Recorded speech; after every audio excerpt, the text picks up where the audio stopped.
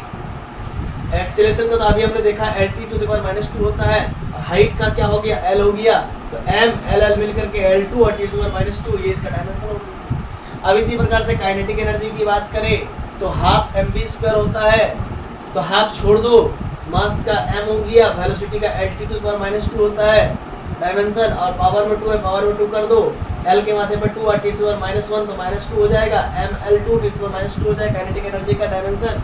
Power का formula होता है energy upon time, energy per unit time. Energy का मतलब क्या होता है, वर्क भी तो एक प्रकार का एनर्जी होता है। तो वर्क का डायमेंशन क्या था, ml2 t⁻²। तो जो एनर्जी का डायमेंशन होगा वही वर्क का भी डायमेंशन होगा, एनर्जी और वर्क तो सेम ही होता है, और टाइम नीचे हो जाएगा। तो ये ml2 और t⁻² है, ये +1 है, नीचे में क्या है, नीचे में +1 है, नीचे में +1 है तो ऊपर गया तो -1 हो जाएगा, t⁻³ हो जाएगा। तो पावर का डायमेंशन हो जाएगा ml2 t⁻3। आइए आगे बढ़ेंगे। देखिए इसका ऐसा यूनिट अगर लिखना होगा तो मास m का क्या हो जाएगा, kg, और लेंथ का क्या हो जाएगा मीटर स्क्वायर, और टाइम का क्या हो जाएगा सेकंड -3। ठीक है ना। या एनर्जी का एक और तरीके से लिख सकते हैं, ऊपर में जूल, क्योंकि वर्क का जूल होता है और टाइम का सेकंड, जूल पर सेकंड हो गया। और जूल को सीजीएस में लिखना है तो वर्क का जो, या एनर्जी का जो सीजीएस सिस्टम होता है, या वर्क का जो सीजीएस सिस्टम होता है, उसमें उसका ऐसा यूनिट, उसका यूनिट जो होता है वर्क का या फिर एनर्जी का कह लीजिए, वो होता है अर्ग पर सेकंड। ठीक है, आइए वही सब चीज़ लिखा हुआ, केजी मीटर स्क्वायर पर सेकंड 3, या फिर ग्राम सेंटीमीटर स्क्वायर सेकंड का -3। अब यहाँ से हम लोग बात करेंगे, ठीक है, थोड़ा सा आप वेट कर लीजिए। तो चलिए स्टूडेंट्स टॉर्क पे स्टार्ट करते हैं, ठीक है ना। देखिए ध्यान दीजिएगा, टॉर्क को हम लोग इस प्रकार से रिप्रेजेंट करते हैं, टाउ से रिप्रेजेंट करते हैं, ठीक है ना, टाउ से, टाउ पढ़ते हैं, टाउ। तो फोर्स इनटू परपेंडिकुलर डिस्प्लेसमेंट होता है इसका फॉर्मूला। फोर्स का m l t टू -2 होता है, डिस्प्लेसमेंट का l होता है, तो m l t to l2 और t टू -2 ये उसका डायमेंशन हो जाएगा। m का क्या हो जाएगा kg, l का मीटर स्क्वायर, टाइम का सेकंड स्क्वायर। या फिर आप ऐसा भी कह सकते हैं फोर्स का होता है न्यूटन और डिस्प्लेसमेंट का मीटर, न्यूटन पर मीटर। परपेंडिकुलर डिस्प्लेसमेंट ये क्या होता है क्या नहीं होता, फार्मूला आप अभी नहीं ध्यान दीजिए, अभी डायमेंशंस पर ध्यान दीजिए। फार्मूला जो है उसकी मदद से डायमेंशंस लिखने की कोशिश कीजिए, बाद में तो ये सब तो होते ही रहेगा। सीजीएस में अगर बात करें तो केजी का मीटर, क्योंकि यहाँ पर मीटर का केजी हो गया साइन में, लेंथ का मीटर स्क्वायर, लेंथ का m और स्क्वायर है तो स्क्वायर, सेकेंड टाइम का सेकेंड, -2 है तो -2, ये हो जाएगा केजी मीटर स्क्वायर पर सेकेंड स्क्वायर। और सीजीएस में ग्राम सेंटीमीटर स्क्वायर पर सेकेंड स्क्वायर, और न्यूटन का डाइन होता है और मीटर का सेंटीमीटर होता है, डाइन सेंटीमीटर हो जाएगा सीजीएस में। अब मोमेंटम का क्या हो जाएगा, मोमेंटम का m इंटू वेलोसिटी होता है, मास इंटू वेलोसिटी, मास का होता है m और वेलोसिटी का l t टू -1 होता है। इस प्रकार से मोमेंटम का m l t टू -1 हो गया। एंगुलर मोमेंटम क्या होता है, तो इसका फॉर्मूला होता है m v r होता है, m का m हो गया, मास का m होता है, वेलोसिटी का डायमेंशन l t -1 होता है, और रेडियस का होता है l होता है, रेडियस एक प्रकार का लेंथ ही होता है, तो m l t टू -2 और t to -1। Moment of inertia का क्या होता है m r स्क्वायर। अब ये मोमेंट ऑफ इनर्शिया क्या होता है जरा समझिएगा, पहियों में थोड़ा सा बता देता हूँ मैं कि पहियों पे अगर बात करें, बड़ा पहिया है, आप स्कूटी ले लीजिए और आप ले लीजिए हीरो होंडा, जिसको हम लोग टू व्हीलर कहते हैं, जो लड़के लोग चलाते हैं, और पापा के परी लोग स्कूटी चलाते हैं। आप माँ के मगरमच्छ जो है कि क्या चलाते हैं, बाइक चलाते हैं। तो स्कूटी में क्या होता है, मोमेंट ऑफ इनर्शिया कम होता है, मास होता है इसका कुछ और रेडियस होता है कुछ, इसका रेडियस कम है, ठीक है ना। तो मोमेंट ऑफ इनर्शिया एक आई से रिप्रेजेंट करते हैं, तो जितना ज़्यादा ये कम होगा, ये आप समझिएगा, ये देखिए बात, आई इज डायरेक्टली प्रोपोर्शनल क्या है, एम आर स्क्वायर है, यही ना जी, यही ना जी। मास बढ़ेगा, रेडियस बढ़ेगा, इनर्शिया बढ़ेगा, ठीक। तो यहाँ पर क्या है कि मास कम है, रेडियस कम है, तो इनर्शिया कम है, इस वजह से स्कूटी का पहिया पूरा फड़फड़ा के भागता है। लेकिन हम लोग जो माँ के मगरमच्छ है वो बाइक को स्पीड से नहीं चला पाते हैं, क्योंकि इसमें बहुत सारा तामझाम होता है, गियर वगैरह चेंज करना पड़ता है वगैरह वगैरह, और साथ में इनर्शिया भी जाता है, इस वजह से इसीलिए स्कूटी फटाफट जो है कि स्पीड चलता है, गियर बदलने का भी झिक नहीं, और इनर्शिया भी कम है। तो चलिए वो सब छोड़ ही रहने दीजिए। मास का m हो गया, और रेडियस यानी कि डिस्प्लेसमेंट, यहाँ पर रेडियस डिस्प्लेसमेंट भी कह सकते हैं, यहाँ पर मोमेंट ऑफ इनर्शिया अलग रिस्पेक्ट में कहा गया है। अगर पहिया को खोल देंगे तो एक प्रकार के डिस्प्लेसमेंट को ही तो रिप्रेजेंट करेगा, पहिया जितना चलेगा उतना डिस्प्लेसमेंट होगा। सिंपल सी बात है, एक बार चला तो 2 पाई आर डिस्प्लेसमेंट हुआ, 2 बार चला तो 4 पाई आर डिस्प्लेसमेंट होगा, क्योंकि सर्कल का सरकमफ्रेंस क्या होता है 2 पाई आर, है ना। तो मास इनटू डिस्प्लेसमेंट, रेडियस यानी कि एक प्रकार का डिस्प्लेसमेंट है, डिस्प्लेसमेंट का होल स्क्वायर, तो मास का m हो गया, डिस्प्लेसमेंट यानी कि L2, ml का पावर 2 हो गया। टाइम पीरियड का कैपिटल T होता है, और एनर्जी टाइम पीरियड का कैपिटल T होता है, simple dimension. All energy it types have same unit, जितने भी एनर्जी का आप ले लीजिए उनका सेम यूनिट होते हैं, डायमेंशन भी सेम होते हैं। लाइक एज वर्क हो गया, काइनेटिक एनर्जी हो गया, पोटेंशियल एनर्जी हो गया, इलेक्ट्रिकल एनर्जी, इसको P इंटू टी से कहते हैं, पावर इंटू टाइम से कहते हैं इलेक्ट्रिकल एनर्जी को, जिसका ऐसा यूनिट क्या होता है, पावर का वाट होता है और टाइम का सेकेंड होता है, तो वाट सेकेंड हो जाएगा। हीट हो गया, हीट एनर्जी को Q से रिप्रेजेंट करते हैं, Q equal to MC delta T। कई बार Q बराबर MLV होता है, जब लेटेड हीट ऑफ वेपराइजेशन होता तब होता है, जब चेंज इन टेम्परेचर होता है तो MC डेल्टा T होता है। C specific heat of any substance हो सकता है। फिर अब ये सब समझ में नहीं आएगा, मैं जो बोलूँगा नहीं सकता है, थर्मोडायनामिक्स में पढ़ाया हूँ तो एक बार देख लीजिएगा। अभी क्या देखिएगा, अभी जो बेसिक्स है वो क्लियर करो ना भाई, इसके बाद उधर जाना आगे। सब मैं बता रहा हूँ उसको माइंड में रखना बस। जितने भी एनर्जी होते हैं सभी का डायमेंशन सेम होता है और यूनिट भी सेम होता है। स्प्रिंग एनर्जी का बात करें, इंटरनल एनर्जी का बात करें, सबका। आइए अब फ्रीक्वेंसी की बात करेंगे। फ्रीक्वेंसी का फॉर्मूला होता है 1/T। पर सेकंड में कितना बार वो रिपीट कर रहा चीजें, वही हो गया। तो इसका क्या होगा, T to the power minus 1 इसका डायमेंशन हो गया। और यूनिट की बात करेंगे तो सेकंड पर सेकंड। प्लांक कांस्टेंट h होता है, h से रिप्रेजेंट करते हैं। और एनर्जी बराबर hc अपॉन लैम्डा होता है। h प्लांक कांस्टेंट होता है, c लाइट की स्पीड होता है और लैम्डा वेवलेंथ होती है लाइट। तो h बराबर क्या होगा, e लैम्डा, उधर चल जाएगा, e लैम्डा बाई c हो जाएगा। ये क्या एनर्जी है भाई, ml 2 T to the minus 2 इसका डायमेंशन होता है एनर्जी का, वो लिख दिया। और लैम्डा वेवलेंथ है, लेंथ यानी कि l हो गया, और c यानी कि लाइट का स्पीड है, स्पीड का lt-1 होता है। एक l से एक l कट, यहाँ से एक l से एक l कट गया, ठीक है। तो ऊपर बचा एक l से एक l कट गया, तो ऊपर में l2 है, तो l2 है, m है तो m है, T to the power minus 1 तो हो गया तो प्लस 1 माइनस 2 प्लस 1 माइनस 1 हो जाएगा। इसका ऐसा यूनिट h का डायमेंशन हो गया है m l T to the power 2 T to the power minus 1 m l के माथे पर 2 T to the power minus 1। या फिर इसको हम लोग ऐसे भी लिख सकते हैं, तो अगर इसका ऐसा यूनिट में लिखना चाहते हैं तो kg मीटर स्क्वायर पर second. There are only two physical quantities which are dimensionless but have units. दो ऐसे क्वांटिटीज है जिनका डायमेंशन लेस, उनका डायमेंशन कुछ नहीं होता लेकिन उसका यूनिट्स होता है। पहला है ना, दो हम बताएंगे क्या होता है।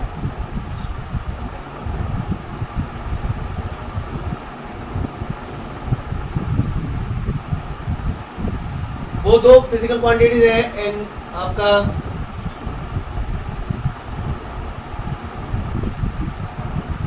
एक तो हो गया एंगुलर डिस्प्लेसमेंट का हो गया, बात करना चाहता है, और एक सॉलिड एंगल की बात करते हैं। सॉलिड एंगल और एंगुलर डिस्प्लेसमेंट दो ऐसी फिजिकल क्वांटिटीज होती है जिसका डायमेंशन नहीं होता लेकिन यूनिट होता है। अब वो बाद में बात करेंगे, पहले जो है ऊपर वाला वो पढ़ लेंगे, ठीक है। Note angular momentum and Planck constant have same dimension. आप ऊपर में देखिए है ना, एंगुलर मोमेंटम और प्लांक कांस्टेंट का डायमेंशन सेम आया है।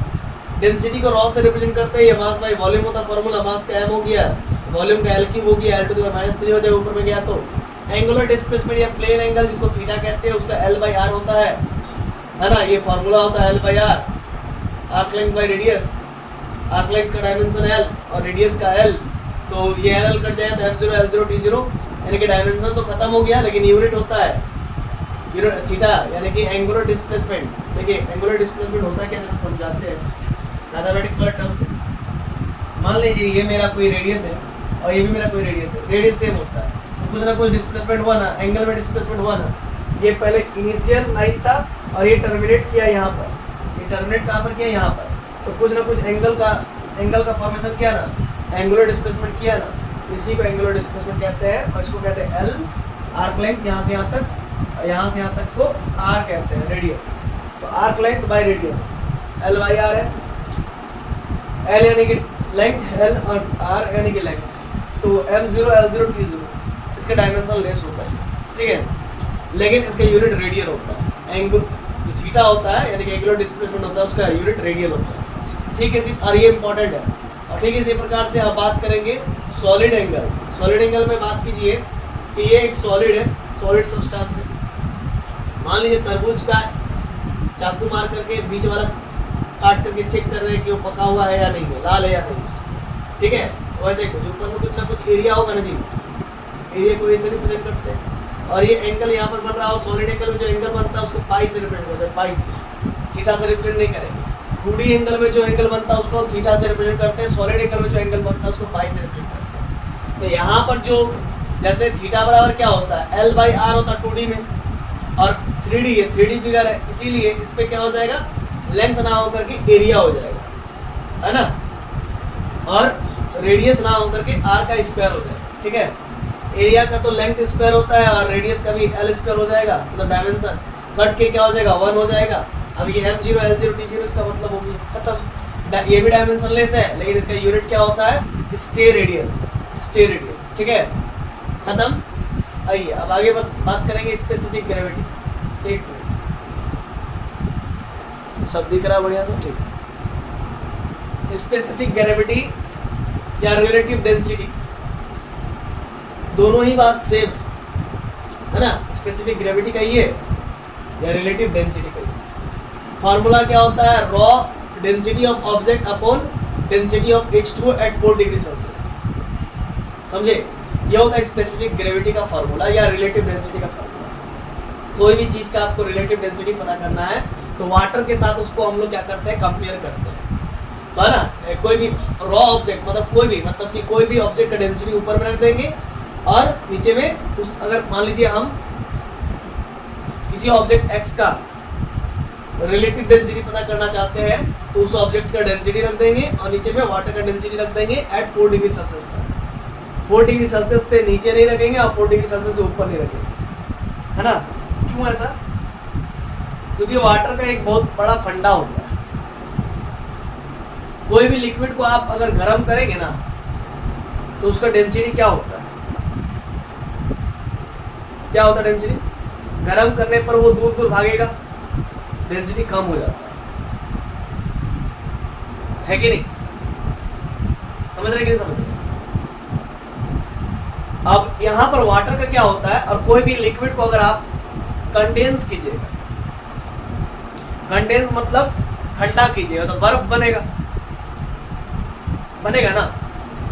कोई भी लिक्विड को अगर आप ठंडा कीजिएगा, कंडेंस कीजिएगा तो बर्फ बनेगा, फ्रीज होने लगेगा।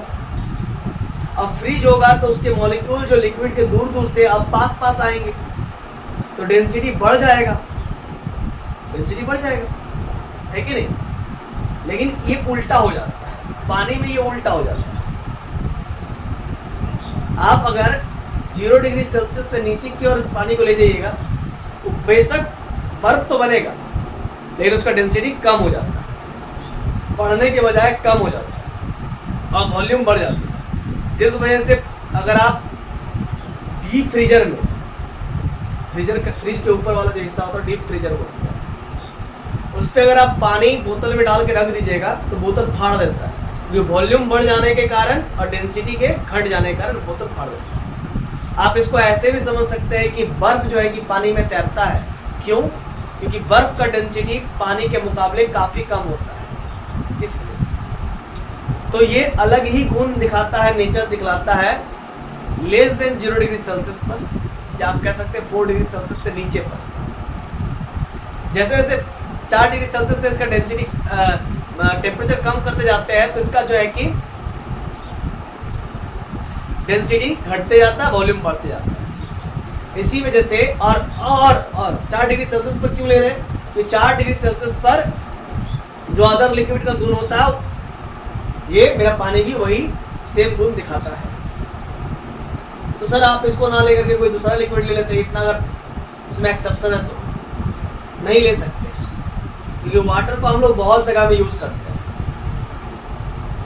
है ना। वाटर को हर एक जगह पे यूज करते हैं, इसीलिए वाटर इजीली अवेलेबल है, लेकिन दूसरा सब्सटेंस इजीली अवेलेबल नहीं है, इसीलिए हम लोग वाटर ही लेते हैं। अब 4 डिग्री सेल्सियस पर क्यों लेते हैं? क्योंकि 4 डिग्री सेल्सियस पर जो अदर लिक्विड अपना बिहेवियर दिखाते हैं कि पानी को लिक्विड को गर्म करने पर उसका डेंसिटी कम होगा, वो ये भी दिखलाता है। 4 डिग्री सेल्सियस पर वॉल्यूम बढ़ेगा, वो ये भी दिखलाता है।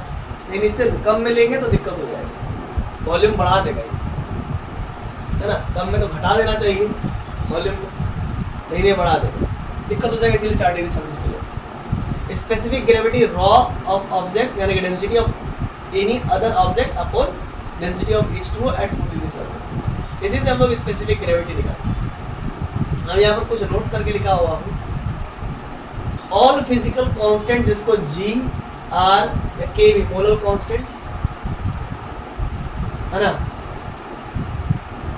ठीक है, आर नॉट डायमेंशनलेस, ये सब डायमेंशनलेस नहीं होते हैं, बट मैथमेटिकली कांस्टेंट, लेकिन मैथमेटिकल कांस्टेंट, लेकिन ये सब जो है कि डायमेंशनलेस नहीं होते, लेकिन मैथमेटिकल कांस्टेंट यानी कि 3, 5, -7 पाई का वैल्यू 3.14 होता है या फिर 22/7 होता है, ई का वैल्यू 2.7132 होता है, या और भी आगे बढ़ते रहते हैं। तो ये सब सभी कांस्टेंट्स हैं, ये सभी मैथमेटिकल 3, 5 ये एल्जेब्रिक वैल्यू हो गया, या एक्सपोनेंशियल या पाई वैल्यू हो गया, या मैथमेटिकल फंक्शन में ट्रिग्नोमेट्री आ गया, या एक्सपोनेंशियल आ गया, लॉगरिथमिक आ गया, या पॉलिनोमियल आ गया, सभी के सभी डायमेंशन लेस होते हैं।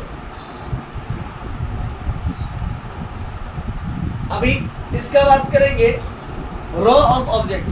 किसी भी ऑब्जेक्ट का डेंसिटी का जो डायमेंशन होगा वो mL⁻³ होगा, क्योंकि मास बाई वॉल्यूम होता है डेंसिटी, तो ऊपर गया तो L⁻³ हो जाएगा, नीचे में L⁻³ था। और डेंसिटी ऑफ वाटर का भी क्या होगा, वही होगा, सेम कट गया, इसलिए डायमेंशन लेस हो गया। स्पेसिफिक ग्रेविटी का डायमेंशन नहीं होता है, डायमेंशन लेस भी और यूनिट लेस भी। सिर्फ दो ही ऐसे फिजिकल क्वांटिटी है जिसका डायमेंशन लेस है लेकिन यूनिट है। एक है सॉलिड एंगल जिसको हम लोग आई से रिप्रेजेंट करते हैं, और एक है प्लेन एंगल जिसको हम लोग थीटा से रिप्रेजेंट करते हैं। अब आप लोग रिफ्रैक्टिव इंडेक्स का बात करेंगे, C/V, लाइट का स्पीड अपॉन V। लाइट का स्पीड का डायमेंशन LT-1, नीचे में LT-1 कट के खत्म, तो डायमेंशन लेस हो गया, यूनिट लेस हो गया। स्पेसिफिक हीट कैपेसिटी जिसको CV से रिप्रेजेंट करते हैं वो होता है ΔQ/m ΔT, या फिर इसको आप ऐसा भी कीजिएगा, थर्मोडायनामिक्स में बहुत काम आएगा भाई। ΔQ बराबर क्या हो गया, mc ΔT। ये उधर चल जाएगा, ये CV है ना जी, तो उधर चल जाएगा, स्पेसिफिक हीट ऑफ कैपेसिटी उधर चल जाएगा, है ना। तो ये mc ΔT बराबर ΔQ क्या होता है, हीट एनर्जी को बतलाता है। हीट एनर्जी एक प्रकार की एनर्जी है, इसीलिए एनर्जी का डायमेंशन mL⁻² और T⁻²। मास का m होता है और टेम्परेचर का केल्विन होता है। m से m कट गया, L के माथे पर 2 है तो है, और T⁻² है तो है। केल्विन +1 है नीचे में, ऊपर गया तो -1। ये हो गया L2T, L के माथे पर 2 और T⁻², K के माथे पर -1। हाँ, ये specific heat capacity. Specific heat capacity object to object, substance to substance differ करता है, ठीक है ना। तो ये आप हमेशा याद रखिएगा, इस बहुत इंपॉर्टेंट काम आएगा आगे आपको, ठीक है ना, हीट एंड थर्मोडायनामिक्स में, ठीक है। तो अभी देखिए, अब आगे की ओर हम लोग बढ़ते हैं। Heat capacity. हीट कैपेसिटी का फॉर्मूला होता है ΔQ/T। ΔQ का क्या मतलब होता है, हीट, और T का टेम्परेचर। और ΔQ का देखिए, ΔQ का अभी हमने फॉर्मूला निकाल के लाया, L के माथे पर 2, T के माथे पर, ये तो स्पेसिफिक हीट कैपेसिटी का होगा, ठीक है ना। चलिए हटेंगे, ये हीट हुआ।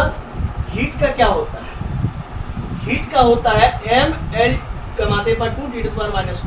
और टेम्परेचर का होता है केल्विन, तो केल्विन नीचे में K, ऊपर गया तो K⁻1। और हीट एक प्रकार की एनर्जी है, इसीलिए एनर्जी का डायमेंशन है mL के माथे पर 2, T के माथे पर -2 लगा देते। अब मोलर स्पेसिफिक हीट कैपेसिटी, ये क्या होता है, ΔQ/N × ΔT। ΔQ का होता है, अभी हमने दिखाया आपको, ये होता है आपका, क्या होता है, ΔQ बराबर क्या होता है, ΔQ एक प्रकार का हीट होता है ना, हीट एनर्जी है। तो mL के माथे पर 2, T⁻²। N यानी कि मोल का, N का मोल का ऐसा यूनिट तो मोल का डायमेंशन मोल ही होता है। और टेम्परेचर का क्या होता है, K, केल्विन। तो mL के माथे पर 2, T के माथे पर -2, और ये यहाँ पर आप हो गया मोल और पर केल्विन। करंट डेंसिटी क्या होता है, I/A, है ना, I/A। और I यानी क्या हो गया, यहाँ पर क्या बात कर रहे हैं, करंट डेंसिटी का। और करंट का डायमेंशन एम्पियर, और एरिया का L2, यानी कि A L के माथे पर 2। स्टीफन कांस्टेंट, और इसको सिग्मा से करते हैं। और पावर बराबर सिग्मा A × T के माथे पर 4 होता है। सिग्मा बराबर पावर अपॉन 8 के माथे पर A × T के माथे पर 4। पावर का यानी कि पावर क्या है, पावर का जो डायमेंशन होता है वो क्या होता है, mL के माथे पर 2, T के माथे पर -3। ये आपको बता के रखा हूं मैं पहले भी, ठीक है ना। और A यानी कि एरिया, L के माथे पर 2, और T मतलब केल्विन, टेम्परेचर, K के माथे पर 4। तो ये हो गया L² कट गया, तो M T के माथे पर -3 और K के माथे पर -4। स्टीफन कांस्टेंट निकल गया डायमेंशन। अब गैस कांस्टेंट को हम लोग कैपिटल R से रिप्रेजेंट करते हैं, PV/NT। P यानी कि pressure, force by area into V upon NT। Force का क्या हो गया, mL के माथे पर T के माथे mL T⁻², एरिया का L2, और वॉल्यूम का L3, और ये N का मतलब मोल, और T का टेम्परेचर है यानी केल्विन, है ना। N मतलब नंबर ऑफ मोल्स को बतला रहा था। अब मोल का तो डायमेंशन मोल ही ना होता है, तो ये हो गया m l के माथे पर, एक l से एक l कट गया तो ऊपर में l के माथे पर -1 हो गया, t के माथे पर -2 और l के माथे पर 3 और मोल पर केल्विन। तो m अब यहाँ पर +3 -1 +2 और t का माथे पर -2, मोल चल गया ऊपर गया तो पर मोल और पर केल्विन। ठीक है ना। अब हम लोग बात करेंगे बोल्ट्जमैन कांस्टेंट, केबी से रिप्रेजेंट करते हैं तो E का फॉर्मूला होता है 3/2 केबी इंटू टी। ठीक है ना। तो केबी बराबर क्या होगा 2/3 इंटू ईटी, और 2/3 को छोड़ देंगे डायमेंशन निकालने के केस में, ईटी लगाएंगे। E यानी कि electric field force by Q into T. अब यहां पर फोर्स का फॉर्मूला होता है mL(T⁻²) डायमेंशन, और Q का मतलब होता है IT और इंटू टी। ठीक है। I का क्या होता है एम्पियर, और T का टाइम, T मतलब टाइम, तो T कैपिटल T डायमेंशन हो जाएगा, T हो गया, T से T कट गया तो बचा mL(T) का माथे पर -2 और नीचे से आएगा ऊपर तो A के माथे पर -1। तो ये KB यानी कि बोल्ट्जमैन कांस्टेंट का डायमेंशन निकल के आ गया। तो बोल्ट्जमैन कांस्टेंट का डायमेंशन ये है। चार्ज का क्या होता है IT होता है, I का एम्पियर और T का टाइम, T यानी टाइम का T ही ना होता डायमेंशन। तो ampere per second, ampere second हो गया, या फिर इसी को कूलाम कहते हैं इसका डायमेंशन। अब रिलेटिव परमिटिविटी जिसको एप्सिलॉन नॉट कहते हैं, ये आप पढ़ेंगे क्लास 12th में। दो चार्ज के बीच में लगने वाला फोर्स, इलेक्ट्रोस्टैटिक फोर्स के मदद से इसको हम लोग डिफाइन करते हैं। F बराबर 1/4 pi epsilon not into Q1 Q2 upon R²।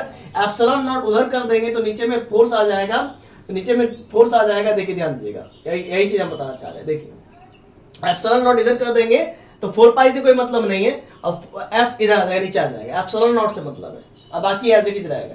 तो एप्सिलॉन नॉट बराबर Q1 Q2 अपॉन 4 पाई FR² लिखेंगे। अब 4 पाई कांस्टेंट का डायमेंशन नहीं होता, चार्ज का 80 होता है, चार्ज का 80 होता है डायमेंशन, लिख दिए। अब F का mL(T⁻²) होता है, और R यानी कि दोनों के बीच का सेपरेशन डिस्टेंस L2 होता है। तो देखिए ध्यान दीजिएगा, M के माथे पर -1, ये L2 और ये L1, L के माथे पर -3 हो जाएगा, ये T और ये T मिलकर के T के माथे पर 2 हो जाएगा, T के माथे पर 2 हो गया। ठीक है ना। 4 कैसे हो गया? अच्छा नीचे में -2 भी है ना, तो ऊपर गया तो +2, तो T के माथे पर +4 हो जाएगा, और A मिलकर के A के माथे पर 2 हो जाएगा।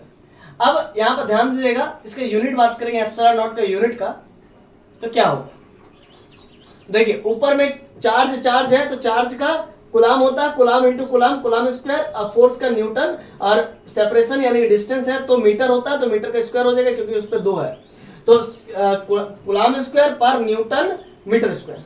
या फिर आप कुलाम को ऐसा भी कह सकते हैं, चार्ज का क्या होता है AT, तो A का एम्पियर हुआ, एम्पियर स्क्वायर, और टाइम सेकेंड स्क्वायर, नीचे में केजी, और ये मीटर मिलकर क्या हो गया मीटर क्यूब हो जाएगा, मीटर क्यूब हो जाएगा। L के माथे पर 3 होगा ना।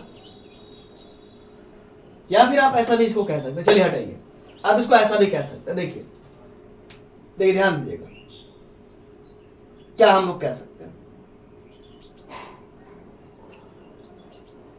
हाँ कहीं मिस्टेक हुआ है क्या? चलिए इसको बनाते हैं, इसको बना लेते हैं।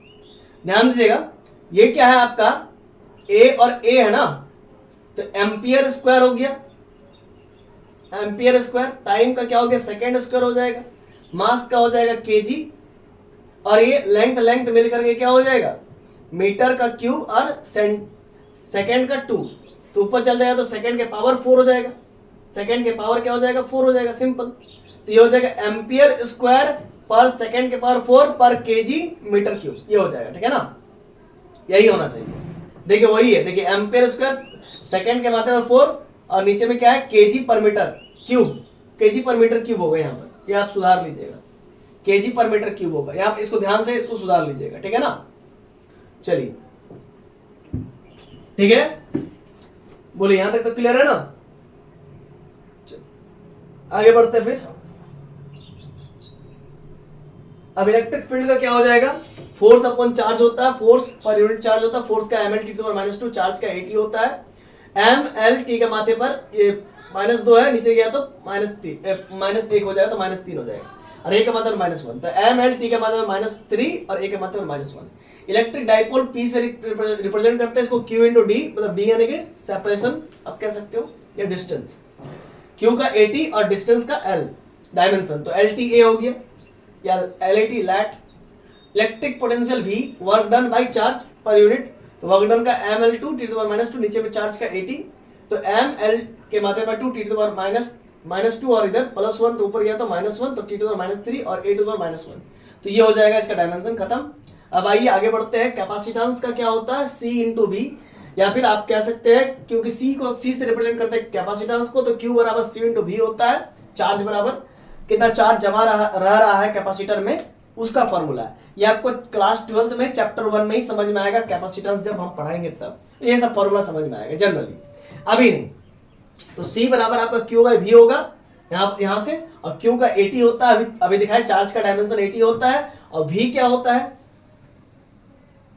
V का डायमेंशन अभी दिखाए ml के माथे पर 2 into T to power -3 8 to power -1, देखिए ना यहां पर दिखाया ना आपको, देखिए दिखाया ना electric potential ml to the power 2 T to power -3 और 8 टू पावर -1, ये वोल्टेज की बात कर रहा है, इलेक्ट्रिक पोटेंशियल यानी कि वोल्टेज का ये होता है। लिख के ऊपर गया तो m to the power -1, l के माथे पर -2 और t के माथे पर -3 और वो +1 मिल जाएगा तो +4 हो जाएगा, ठीक है ना, क्योंकि नीचे माइनस ऊपर गया प्लस, 8 तो -1 ऊपर गया तो प्लस हो जाएगा, तो a के माथे पर 2 हो जाएगा। अब रेजिस्टेंस का क्या होता है, voltage equals to I into R, मालूम ही होगा आप लोगों को, क्लास 9 से पढ़ते हुए आ रहे हैं। तो R बराबर V बाई I, वोल्टेज का अभी ऊपर देख लिए है ना, रेजिस्टेंस का निकाल रहे हैं, और करंट का क्या होता है, एम्पियर होता है, तो ml to the 2 T to power -3 और 8 टू पावर -1 ऊपर गया तो -1 8 टू पावर -2। मैग्नेटिक फील्ड यानी कि B होता है, और F बराबर Q इंटू V, QVB, ये एक फॉर्मूला होता है ना मैग्नेटिक फील्ड का, तो B बराबर F बाई QV होता है फॉर्मूले की मदद से, तो F बराबर ml T to power -2 charge का 80 और V का वेलोसिटी यानी कि LT -1। अब इसको काट कूट कीजिएगा तो ये आ जाएगा सिंपल। नीट 2022 का क्वेश्चन बता रहे हैं, देख रहे हैं नीट 2022 में कितना सारा क्वेश्चन पूछा था, पहले ही हम 12 नंबर का बता दिए, और फिर और 4 नंबर जोड़ लीजिए, तो 4 12 प्लस 4 16 नंबर होगी। रिलेटिव परमिटिविटी, परमियाबिलिटी जिसको म्यू नॉट से रिप्रेजेंट करते हैं, जब आप मैग्नेटिक फील्ड पढ़ेंगे तब, या मैग्नेटिक फोर्स पढ़ेंगे तब आपको समझ में आएगा, क्लास 12 का है ये सब पढ़ा है। फॉर्मूला देख लीजिए, B बराबर mu naught into 2I upon 4πr, तो म्यू नॉट बराबर क्या हो जाएगा, BR अपॉन I, 2 का कोई माई बाप नहीं है, 4π का कोई माई बाप नहीं है। B मैग्नेटिक फील्ड का क्या होता है, m T to power -2 8 to power -1, और R यानी कि डिस्टेंस है तो L, और नीचे में करंट का A होता है। इसको कैलकुलेशन कीजिएगा तो ये वैल्यू आ जाएगा म्यू नॉट का। अब इंडक्टेंस का क्या होता है, एनर्जी है ना, इंडक्टेंस का निकाल रहे हैं, तो एनर्जी बराबर क्या होता है 1/2 इंडक्टेंस इंटू करंट स्क्वायर, तो L बराबर क्या हो जाएगा, L यानी कि इंडक्टेंस, तो L बराबर energy upon I square, energy का तो जानबे करते हैं ml2 टी टू पावर -2, नीचे में करंट का A स्क्वायर, सॉल्व कीजिएगा ये आ जाएगा। फिर R बाई L क्या होता है, अभी हमने दिखाया आपको, क्या दिखाया ध्यान दीजिएगा, ऊपर में ले जाता हूं, R का ये डायमेंशन है रेजिस्टेंस का, दिखा दिया ना मैंने, तो रेजिस्टेंस का देखिए ध्यान दीजिएगा, रेजिस्टेंस का ये लिख देंगे ऊपर में, और इंडक्टेंस का L यहां से लिख देंगे, इसको कट कुट कीजिएगा बढ़िया से, तो T के माथे पर -1 आएगा, L बाई R कीजिएगा, इंडक्टेंस बाई रेजिस्टेंस T आएगा, LC का पावर हाफ यानी कि रूट, तो ये बहुत इंपॉर्टेंट, इसे याद रखिएगा। L यानी कि कंडक्टेंस है ना, L यानी क्या होता है, सॉरी इंडक्टेंस, L यानी कि इंडक्टेंस, और C क्या हो जाएगा, कैपेसिटेंस है ना, C का वैल्यू अभी दिखाया ना कैपेसिटेंस का, हाँ ये कैपेसिटेंस, ठीक है, इसको हम लोग रख देंगे वहां पर, ठीक है, उसका डायमेंशन। तो ये आपका इंडक्टेंस और ये आपका कैपेसिटेंस, सॉल्व किया T का माथे पर 2 मिलेगा, और ये पावर 2 बाहर निकलेगा तो 1 हो जाएगा, क्योंकि हाफ है ना इसीलिए। R into C, resistance and capacitance को सॉल्व किया T मिलेगा, तो ये सब नोट कीजिएगा आप लोग। नोट में क्या है, टाइम बराबर RC और L बाई R, या फिर आप रूट अंडर LC भी लिख सकते हैं टाइम को, मतलब टाइम क्या, टाइम मतलब इन सभी का डायमेंशन, देखिए RC का डायमेंशन T आया है, LC का डायमेंशन T आया है, L बाई R का डायमेंशन T आया है, ठीक है, R बाई L को T का पावर -1 है तो L बाई R ही कहिए, T का पावर +1, तो ये सभी का डायमेंशन जो है कि टाइम के बराबर आया, यानी कि जो टाइम का डायमेंशन होता है वही इन सभी का डायमेंशन है। अब आइए आगे बढ़ते हैं, E into V upon B, इसका वैल्यू कैसे होगा, E यानी कि ml टी टू पावर -3, अभी ये सब सॉल्व कीजिएगा। E क्या है, इलेक्ट्रिक फील्ड है, V आपका वेलोसिटी है, B आपका मैग्नेटिक फील्ड है। ये सब का आपको पहले से मालूम है, उसको पुट करना है और उसको जस्ट सॉल्व कीजिएगा तो LT माइनस 1 आ जाएगा। 1/μ0 into epsilon nought equal to C, ठीक है, ये होता है। तो आपको 1/μ0 इंटू C0 का आपको μ0 इंटू एप्सिलॉन नॉट का वैल्यू अगर उसका डायमेंशन पूछ दे तो कैसे निकालोगे? तो सिंपल, ये C के बराबर होता है, C यानी कि लाइट के स्पीड के बराबर होता है, लाइट के स्पीड का डायमेंशन LT⁻⁻1 होता है, तो वो भी उसका भी वही हो जाएगा। तो यहां से एक और फॉर्मूला आपको बता दूं कि E/B इक्वल टू C होता है। E यानी कि इलेक्ट्रिक फील्ड, B यानी कि मैग्नेटिक फील्ड बराबर C होता है। 1/μ0 इंटू एप्सिलॉन नॉट का root over C speed of light के बराबर होता है। μ0 इंटू एप्सिलॉन नॉट का वैल्यू क्या होगा? तो μ0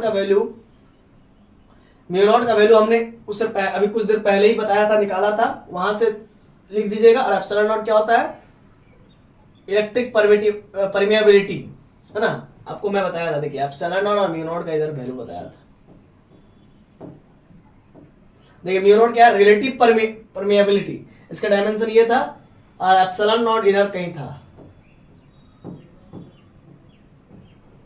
वो जब F बराबर Q1 Q2 कर रहा था, देखिए एप्सिलॉन नॉट का डायमेंशन ये था। इन दोनों को रख देना सिर्फ, ठीक है, तो इन दोनों को रख देना है, इन दोनों को रख देना है। इसका वैल्यू एप्सिलॉन नॉट और μ0 का वैल्यू को रख करके, डायमेंशन को रख करके सॉल्व कीजिएगा। L के माथे पर 2 T⁻⁻2 आएगा। 1/ε0 इंटू E का स्क्वायर।